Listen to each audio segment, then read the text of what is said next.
What up with everybody? Today's message is, how are you wired?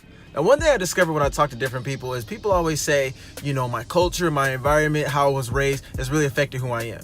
And I get that. Trust me, I am a product of my environment and my culture and the things that surround me.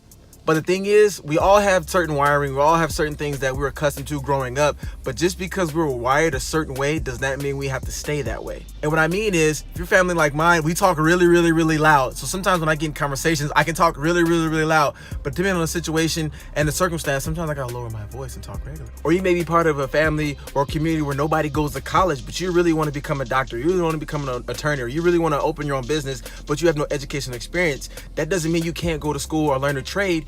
Go to school, be the first to do something, and be wired differently. Or you may come from an environment where there is no men, there is no positive women around you, and there's no positive influences around you. All you know is just sadness, depression, low income. Be the person that's wired differently and changes that so you can go back to that community, go back to your community and train up the young men and young women to be better.